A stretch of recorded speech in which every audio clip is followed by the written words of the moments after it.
पाहताय ना तुम्ही, आपला ढोकळा कसा सॉफ्ट स्पंजी जाळीदार अगदी हलका फुलका झालाय. बोटांनी दाबला असता तो अजिबात चिकटत नाहीये, पुन्हा वर येतोय, आहे तसाच होतोय. आणि वड्या पण पहा कशा सरसर सरसर पडतायत आणि ताटापासून वेगळ्या करताना अजिबात ताटाला चिकटत नाहीयेत, सहज वेगळ्या होत आहेत. शिवाय हा ढोकळा आपण डाळ तांदळापासून केलाय बरं का.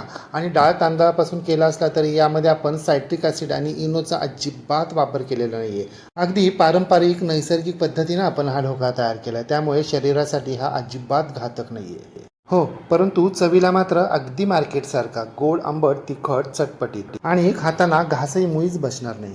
व्हिडिओच्या सुरुवातीपासून शेवटपर्यंत नेहमीप्रमाणे भरपूर साऱ्या टिप्स आणि ट्रिक्स सांगितलेल्या आहेत, त्यामुळे व्हिडिओ स्किप न करता शेवटपर्यंत नक्की पहा. चला तर पाहूया नैसर्गिक पद्धतीनं तयार केलेला पिवळा धम्मक सॉफ्ट स्पंजी जाळीदार डाळ तांदळाचा ढोकळा, तोही इनोचा वापर न करता.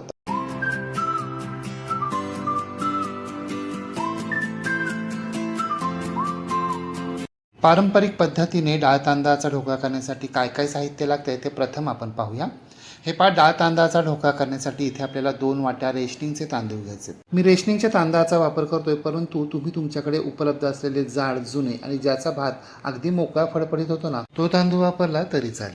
1 वाटी हरभरा डाळ घ्यायची आहे आणि पाव वाटी उडीद डाळ घ्यायची आहे. आता हे सगळे जिन्नस आपल्याला एखाद्या बोलमध्ये घालायचे आणि 3-4 वेळा पाण्यानं अगदी चोळून चोळून स्वच्छ धुवून घ्यायचे. रेशनिंगचा तांदूळ तसाही खूप पांढरट असतो, शिवाय त्याला मी बोरिक पावडर देखील लावलेली आहे आणि डाळींना तर केमिकल पावडर लावलेलीच असते. म्हणून आपल्याला हे सगळे जिन्नस हलक्या हातानं चोळून चोळून स्वच्छ धुवून घ्यायचे, अगदी 3-4 वेळा धुवायचे. जितके तुम्ही हे सगळे जिन्नस अगदी चोळून चोळून स्वच्छ धुवाल ना, तितका आपला ढोकळा सॉफ्ट स्पंजी आणि जाळीदार होणार आहे. पाहताय ना तुम्ही किती पांढरट पाणी दिसते. हे पाणी पांढरट न दिसता अगदी नितळ दिसेपर्यंत आपल्याला हे सगळे जिन्नस स्वच्छ धुवून घ्यायचे. सगळे जिन्नस 3-4 वेळा स्वच्छ धुवून झाल्यानंतर ते एका मोठ्या बोलमध्ये काढून घ्यायचेत आणि यामध्ये आपल्याला 4 वाट्या पाणी घालायचं. आपण 4 वाट्या जिन्नस घेतले, त्यासाठी आपल्याला 4 वाट्या पाणी घालायचे, झाकण ठेवायचे आणि कमीत कमी 6 ते 8 तास आपल्याला हे सगळे जिन्नस भिजण्यासाठी बाजूला ठेवून द्यायचे. तुम्ही रात्रभर ठेवलं तर उत्तमच. आपण आज इनो, सायट्रिक ॲसिड या कशाचाही वापर न करता अगदी पारंपरिक पद्धतीने ढोकळा तयार करतोय, त्यामुळे घाई अजिबात करायची नाहीये. जास्तीत जास्त वेळ भिजू द्यायचे. सकाळी बोलवरचं झाकण काढायचे. हे पाण्याला वर फेस आला, याचा अर्थ आपले सगळे जिन्नस अगदी व्यवस्थित भिजले असणार. डाळीचे 2 तुकडे देखील होत आहेत, याचा अर्थ तांदूळ तर भिजला असणारच. आता यातील सगळं पाणी आपल्याला निथून काढायचे आणि पाणी निथून काढल्यानंतर देखील आपल्याला हे सगळे जिन्नस अगदी हलक्या हातानं 3-4 वेळा पाण्यानं स्वच्छ धुवून घ्यायचे. सगळे जिन्नस स्वच्छ धुवून झाल्यानंतर मिक्सरचं मोठं भांडं घ्यायचं आहे आणि या मिक्सरच्या मोठ्या भांड्यामध्ये आपल्याला हे सगळे जिन्नस घालायचे. आता यामध्ये आपल्याला 1 वाटी घरचं घट्ट ताजं दही घालायचं आहे आणि हे सगळे जिन्नस आपल्याला मिक्सरवर 2 मिनिटं फिरवून घ्यायचे. आपल्याला सुरुवातीला फक्त दही घालूनच हे सगळे जिन्नस फिरून घ्यायचे, पाणी लगेच घालायचं नाहीये. जितकं दह्याबरोबर बारीक होईल ना, तितकं बारीक करून घ्यायचं आहे. दह्याबरोबर सगळे जिन्नस थोडेसे बारीक झाले की यामध्ये आपल्याला 1 चमचा हळद घालायची आहे आणि मग आपल्याला हे सगळे जिन्नस अगदी बारीक करून घ्यायचे. आवश्यकता असेल तरच थोडं थोडं पाणी घालायचं आहे. मी हे सगळे जिन्नस बारीक करताना 1 वाटी पाण्याचा वापर केला आहे. तुम्ही तुमच्या अंदाजाप्रमाणे अर्धी वाटी किंवा 1 वाटी पाण्याचा वापर करू शकता. आपले सगळे जिन्नस मिक्सरवर बारीक होण्यासाठी मिक्सरच्या भांड्यामध्ये अगदी व्यवस्थित फिरले पाहिजेत, इतपतच पाणी आपल्याला घालायचं, जास्त घालायचं नाही आहे. आपलं मिश्रण एक वेळ घट्ट झालं तर चालणार आहे, परंतु पातळ नाही. जर मिश्रण प्रमाणापेक्षा पातळ झालं तर आपला ढोकळा तर फुगेल, परंतु तो बसेलही. आणि लक्षात ठेवा, आपल्याला हे मिश्रण अगदी बारीक करून घ्यायचं आहे, अगदी गंधासारखं. तयार झालेलं हे मिश्रण आपल्याला एखाद्या मोठ्या पातेल्यात काढून घ्यायचं आहे आणि या पातेल्यावर झाकण ठेवून हे मिश्रण आता आपल्याला कमीत कमी 12 तास फर्मेंट होण्यासाठी, म्हणजे आंबण्यासाठी एखाद्या उबदार ठिकाणी झाकून ठेवून द्यायचं आहे. सकाळी ढोकळा करायचा असेल तर रात्रभर ठेवा आणि रात्री करायचा असेल तर मग दिवसभर ठेवा, परंतु 10 ते 12 तास नक्की ठेवायचं आहे. मिक्सरवर हे सगळे जिन्नस बारीक करत असताना एका गोष्टीची मात्र अवश्य काळजी घ्यायची आहे, ते म्हणजे आपल्याला मिक्सर एकसारखा फिरवायचा नाही आहे. मिक्सर गरम झाला तर मग बंद पडतं, म्हणून काय करायचं, जर मिक्सर जास्त गरम झाला ना तर 5 मिनटं थांबायचं आणि 5 मिनिटांनी पुन्हा मिश्रण बारीक करायला घ्यायचं. असं 2-3 वेळा करायचं, म्हणजे मिक्सर बंद पडणार नाही. हे मी मिश्रण रात्रभर भिजत ठेवलं होतं, जवळजवळ 12 तास. 12 तासानंतर झाकण काढल्यानंतर आपलं मिश्रण जवळपास दुप्पट झालंय आणि जाळी पण पहा किती मस्त सुटली आहे. यावरून तुमच्या लक्षात आलंच असेल की आपला ढोकळा किती जाळीदार होणार आहे. ढोकळा जाळीदार होण्याची ही झाली पहिली स्टेप, परंतु इथून पुढील सगळ्या स्टेप देखील महत्त्वाच्या आहेत. ढोका हलका फुलका जाळीदार होण्यासाठी आपल्याला दुसरी स्टेप करायची. दुसरी स्टेप काय तर हे पहा, हे जे मिश्रण आहे ना, हे आपल्याला पळीच्या सहाय्यानं अशा पद्धतीनं 1 मिनिट एकसारखं फेटत राहायचं आहे. यामुळे यामध्ये हवा भरली जाते आणि ढोका हलका होतो. आता यामध्ये आपल्याला चवीप्रमाणे किंवा 1 चमचा मीठ घालायचे आणि ते व्यवस्थित मिक्स करून घ्यायचे. आपल्या रेग्युलर आकाराचा पोहे खाण्याचा जो चमचा असतो ना, तो 1 चमचा मीठ घालायचं आहे. ते प्रमाण अगदी परफेक्ट आहे. मीठ घातल्यानंतर सुद्धा आपण मिश्रणाचा ढोकळा करणार नाही आहोत. एका प्लेटमध्ये बसेल इतपतच आपण ढोकळा करणार आहोत.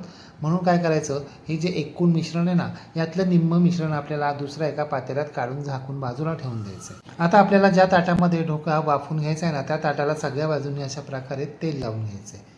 म्हणजे ताटच वापरायला हवं असं काही नाही, तुम्ही कुकरचं गोल भांडं देखील वापरू शकता. परंतु काय, ताटामध्ये म्हणजे पसरट भांड्यामध्ये ना ढोकळा फुलायला वावा असतो. उंच भांड्यामध्ये तो तितकासा फुलत नाही जितका पसरट भांड्यामध्ये फुलतो.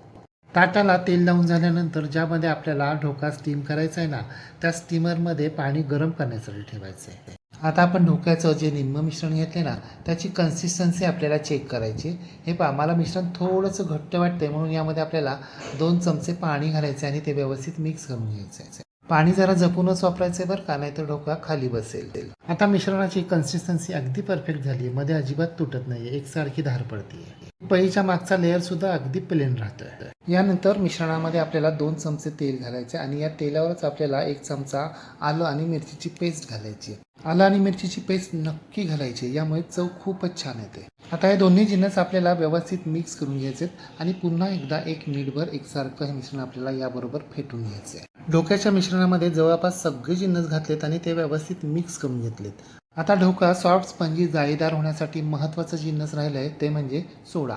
यामध्ये आपल्याला आपण रोज पोहे खातो ना, त्या चमच्यानं अर्धा चमचा सोडा घालायचा आहे. या सोड्यावर बरेच जण पाणी घालतात, परंतु आपण पाणी घालणार नाही आहोत. आपण 1 लिंबू या सोड्यावर पिळणार आहोत. लिंबू पिळल्यानंतर पळीच्या साह्यानं हे मिश्रण आपल्याला अर्धा मिनिट एकसारखं फेटत राहायचं, एकाच बाजूने फेटायचं आहे. हल्ली सगळेजण काय करतात, ढोकळा सॉफ्ट स्पंजी जाळीदार होण्यासाठी इनोचा वापर करतात. परंतु हे सोडा आणि लिंबूचं मिश्रण आहे ना, ते काम करतं अगदी इनोचंच, परंतु नैसर्गिक पद्धतीनं, हानिकारक केमिकल विरहित. इनोमध्ये सायट्रिक ॲसिड तर असतं, परंतु त्याबरोबर सोडियम बायकार्बोनेट देखील असतं. ते आपल्या शरीरासाठी थोडंफार घातक ठरू शकतं. म्हणून आपण नैसर्गिक पद्धतीचा म्हणजे सोडा आणि लिंबाचा वापर करतोय. पाहताय ना तुम्ही, मिश्रण पळीच्या साह्यानं एकसारखं फिरवत राहिल्यानंतर कसं डबल झालं आणि फ्लफी सुद्धा झालंय. आपल्या ढोक्यासाठीचं एकदम परफेक्ट असं मिश्रण तयार झालेलं आहे. आता मात्र आपल्याला अजिबात वेळ वाया घालवायचा नाही आहे. ज्या ताटाला आपण तेल लावून घेतले ना, त्या ताटामध्ये हे मिश्रण आपल्याला हळुवारपणे घालायचं आहे. आपल्याला हे जे ताट आहे ना, त्या मिश्रणानं पूर्ण भरायचं नाही आहे, पाऊण ताट आपल्याला भरायचं आहे. जवळजवळ अर्धा इंच जागा रिकामी राहायला हवी. ताटामध्ये मिश्रण घातल्यानंतर आता हे ताट आपल्याला 2-3 वेळा अशा पद्धतीनं टॅप करून घ्यायचं आहे, म्हणजे आपल्या ढोकळ्याला मध्ये पोकळी राहणार नाही. आता हे ताट आपल्याला स्टीमरमध्ये ठेवायचं आहे. स्टीमरला झाकण लावायचं आहे. झाकणावर खलबत्त्यासारखी जड वस्तू ठेवायची, म्हणजे वाफ बाहेर पडणार नाही. गॅसची फ्लेम आपल्याला मोठी करायची आणि मोठ्या आचेवर हा ढोकळा आपल्याला जवळजवळ 20 मिनिटं वाफवून घ्यायचा आहे. ढोकळा वाफवताना ढोकळा फुलतोय की नाही हे पाहण्यासाठी झाकण एकदाही उघडायचं नाही, नाहीतर मग ढोकळा खाली बसेल. 20 मिनिटानंतर झाकण काढायचं. पाहताय ना आपल्या ढोकळ्याला कशी जाळी पडली आहे आणि रंगसुद्धा मस्त आला आहे. आपलं हळदीचं माप अगदी परफेक्ट आहे. आपण ढोक्याचं मिश्रण बारीक करतानाच मिक्सरच्या भांड्यामध्ये हळद घातली होती. जर आपण ढोकळा प्रत्यक्ष तयार करताना सोड्याबरोबर हळद घातली असती ना, तर ढोकळा आणि हळद व्यवस्थित मिक्स झाले नसते आणि मग ढोकळ्यावर लाल रंगाचे शिंतोडे आले असते. ते आता दिसत नाहीत. आपला ढोकळा अगदी प्लेन पिवळा धम्मक दिसतोय. आता ढोकळ्याच्या मध्यभागी आणि सगळ्या बाजूंनी आतपर्यंत सुरी घालून पाहिजे. हे पहा, आपल्या सुरीला अजिबात मिश्रण लागत नाहीये. याचा अर्थ आपला ढोकळा अगदी व्यवस्थित शेवटपर्यंत खालपर्यंत वाफवला गेला आहे. आता गॅस बंद करायचा आहे आणि स्टीमरमधून ही प्लेट आपल्याला थंड होण्यासाठी बाहेर काढून ठेवायची. जोपर्यंत ढोकळा थोडासा कोमट होतोय, थंड होतोय, तोपर्यंत आपल्याला ढोकळा खाताना तो घशात अडकू नये, घास बसू नये म्हणून एक प्रकारचं गोड सिरप तयार केलं जातं, ते यावर घातलं जातं. ते कसं करायचं ते आता आपण पाहूया. त्यासाठी आपल्याला एका भांड्यामध्ये 1 वाटी पाणी कडकडीत गरम करून घ्यायचे. त्यामध्ये अर्धा चमचा मीठ, 2 चमचे साखर घालायची. सगळे जिन्नस व्यवस्थित मिक्स करून घ्यायचे. साखर आणि मीठ पूर्णपणे नीट विरघळल्यानंतर एका फोडणी पात्रामध्ये आपल्याला 2 चमचे तेल अगदी कडकडीत गरम करून घ्यायचे आहे. आणि या कडकडीत तेलामध्ये आपल्याला अर्धा चमचा मोहरी, 4-5 तिखट हिरव्या मिरच्यांचे तुकडे, 5-6 कढीपत्त्यांची पानं तोडून घालायची, पाव चमचा हिंगही घालायचा आहे. ही कडकडीत फोडणी आपल्याला या साखरेच्या पाण्यामध्ये घालायची आणि ती व्यवस्थित मिक्स करून घ्यायची. झालं आपल्या ढोक्यासाठीचं गोड सिरप तयार. तोपर्यंत आपण वाफून घेतलेलं मिश्रण पूर्णपणे थंड झालेलं आहे. आता या मिश्रणाच्या आपल्याला अशा पद्धतीनं सुरीच्या साहाय्यानं चौकोनी वड्या कापून घ्यायच्या आहेत. पाहताय ना तुम्ही आपल्या वड्या कशा सरसर सरसर पाडल्या जातात. मिश्रण अजिबात सुरीला चिकटत नाहीये आणि सुरीनं कापतानाच ढोका कसा खाली दाबला जातोय पहा. आपला ढोका अजिबात चिकट चिवट झालेला नाहीये आणि कच्चाही राहिलेला नाहीये. एवढ्या मिश्रणामध्ये आपल्या मध्यम आकाराच्या 20 वड्या तयार झालेल्या आहेत, ज्या 4 जणांना अगदी पुरेशा आहेत. मी तुम्हाला काही वड्या सोडवून देखील दाखवतो. पाहताय ना तुम्ही वड्या सोडवताना अजिबात खाली ताटाला चिकटलेल्या नाहीयेत. डोक्याला आकारही किती मस्त आला पहा आणि खालून वरून सगळ्या बाजूंनी डोक्याला किती मस्त जाई पडली. आणि हे पहा, डोका 2 बोटांमध्ये दाबला असता तो दाबला तर जातोय, परंतु पुन्हा पूर्ववत होतोय, म्हणजे तो चिकट अजिबात झालेला नाही. आतमधून अगदी पोकळ झाला आहे. जर डोका आतून सॉफ्ट स्पंजी जाळीदार झाला नसता, चिकट झाला असता ना, तर तो दाबल्यानंतर पुन्हा पूर्ववत झाला नसता, तसाच खाली दाबलेला दिसला असता. आता आपण जे गोड सिरप तयार केलं आहे ना, ते थोडंसं कोमट झालेलं आहे. कोमट झालेलं हे सिरप आपल्याला चमच्याच्या साहाय्यानं अशा पद्धतीनं सगळ्या ढोक्यावर घालून घ्यायचे. सगळं सिरप घालायचे. बारीक चिरलेली हिरवीगार फ्रेश कोथिंबीर पेरायची. आवडत असेल तर खोवलेला नारळही घालायचा. तयार झालेला सॉफ्ट स्पंजी जाळीदार ढोका आपल्याला एखाद्या सर्विंग प्लेटमध्ये सर्व करायचा आहे आणि आपल्या एखाद्या आवडत्या चटणीबरोबर त्याचा आस्वाद घ्यायचा आहे. आपण ढोका दाबून पाहिला होता, तो पूर्ववत होतोय.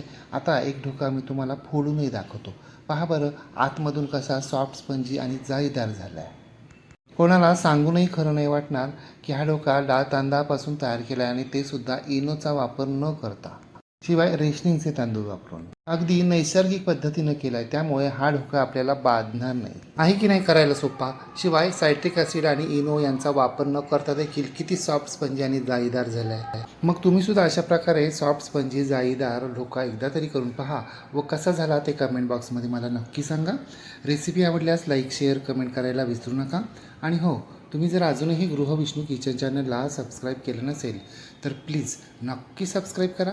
शेजारील बेल आयकॉनवर प्रेस करा, ऑल सिलेक्ट करा, म्हणजे माझ्या नवनवीन रेसिपींचे नोटिफिकेशन तुमच्या मोबाईलवर येतील. पुन्हा भेटूया अशाच एका नवीन रेसिपीसह. तोपर्यंत नमस्कार. रेसिपी शेवटपर्यंत पाहिल्याबद्दल धन्यवाद.